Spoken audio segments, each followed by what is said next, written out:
Watu wanatamani mwenyekiti wa zamani wa Chama cha Demokrasia na Maendeleo aweze kuingilia kati swala la no reform no election, lakini katika watu ambao wengine wamejaribu pia kuona kwamba huenda ikawa ni pinpoint nzuri, na ndio maana kumekuwa na ukimya na hajazungumza wala hajaingilia kati na wala hajampinga, kwa sababu yeye hausiki kwa sasa ndani ya Chama cha Demokrasia na Maendeleo. Hivyo basi kumekuwa na mwamko mkubwa kuanzia kwa wananchi na wadau tofauti na wanaharakati za kisiasa wakimtambulisha na wakimkaribisha pia, na wakiona kwamba huenda ukawa ni wakati sahihi kabisa wa mwenyekiti Freeman Aikael Mbowe wa zamani kuja ndani ya chama cha CCM.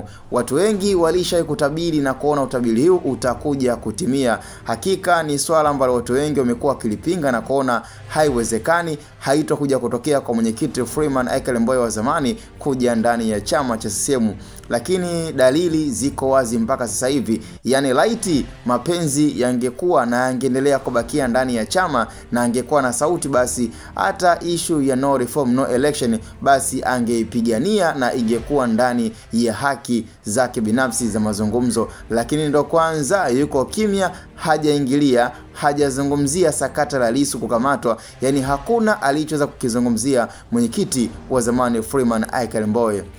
Hii kisaikolojia ni dalili ya wazi kabisa kwamba Freeman Aikael Mbowe na mapenzi ya chama cha Dema kwa sasa yameshaisha, na ndio maana kiwalisia kungekuwa na sapoti kubwa ya kuweza kukubaliana na kile ambacho mwenyekiti ameweza kukianzisha kama kampeni ya kudumu ambayo imesapotiwa na viongozi tofauti akiwemo Godbless Lema, katibu mkuu wa chama cha Chadema ambaye ni John Mnyika. Kwa hiyo ni swala ambalo hata mwenyewe pia mwenyekiti wa zamani tayari angelisapoti kinaga ubaga, kwa sababu yeye kwa sasa ni kama mjumbe tu ndani ya Chama cha Demokrasia na Maendeleo. Kwa hiyo ule utabiri ambao unapingwa na watu wengi na watu wamekuwa hawaamini kwamba inaweza katokea kwamba mwenyekiti wa zamani akamia ndani ya chama cha CCM, basi ni kufahamishe dalili ziko wazi. Mpaka sasa hivi utabiri unaweza kumefikia 50% ya kile kinachodaiwa kwamba Freeman Aikael Mbowe atakuwa ni mwana CCM